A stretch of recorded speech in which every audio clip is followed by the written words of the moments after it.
Christianity कोई बाबा system नहीं है। कितनों को बात समझ आ रही? हालेलुया। हम जब संसार में थे तो हम बाबाओं के पास गए, उन्होंने जल, लाची, धागा, राख, कुछ और भी पता नहीं क्या क्या ऐसी चीजें मटीरियल्स थी जिन्हें हमने यूज की ये समझकर कि इन्होंने कोई मंत्र पढ़ा है इसके ऊपर, इसमें कोई सामर्थ्य, कोई ऐसी चीज आ गई जिससे हमारा भला होगा। तो हम उसके साथ टकरे मार रहे थे, मूर्ख बने हुए थे, स्वा खा रहे थे। स्वा तुम भी खाते थे ना बाबाओं की राख? मैंने भी खाई है, मेरी मम्मी लाती थी, खा खा स्वा।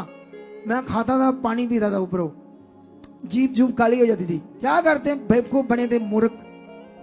वो बेचारी अंधविश्वासी थी, उसको कुछ पता नहीं था परमेश्वर कौन है। कितने को बात समझ आ रही? बाइबल कहती है तुम सत्य को जानोगे, सत्य तुम्हें आजाद करेगा। गलातियों 5:1 में लिखा, यीशु ने तुम्हें आजादी के लिए आजाद किया, फिर से गुलामी के जुए में मत जुबो।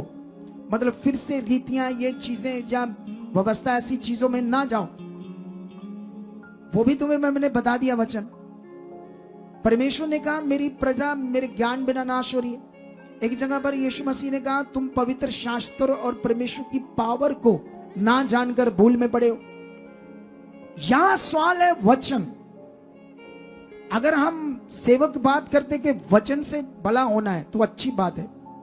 अगर सेवक ये बात करते हैं कि बाबा लोग लोगों को मिलते हैं और मटेरियल चीजें देते हैं तो अच्छी बात है। हम बाबा लोग नहीं है, हम सेवक लोग हैं, हम खुदा के दास हैं। कितनों को बात समझ आ रही?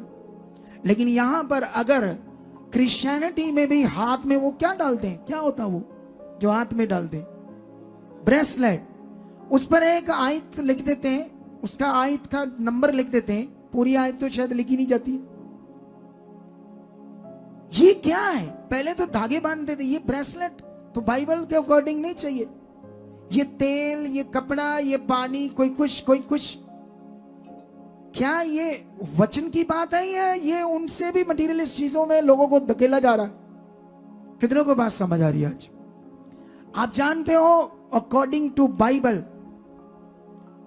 मास प्रार्थना से, ले हैंड से और परमेश्वर का वचन से 40% लोग चंगाई पाते, हील होते हैं। 60% ऐसे लोग होते हैं, ऐसी बुद्धि होती है जो ना तो मास प्रेयर से, ना ले हैंड से, ना परमेश्वर के वचनों से उनका भला होता है, क्योंकि उनकी बुद्धि कुछ ऐसी होती है जिनको समझ ही नहीं आता। और ऐसे 60% लोगों पर फर्क करना पड़ता है।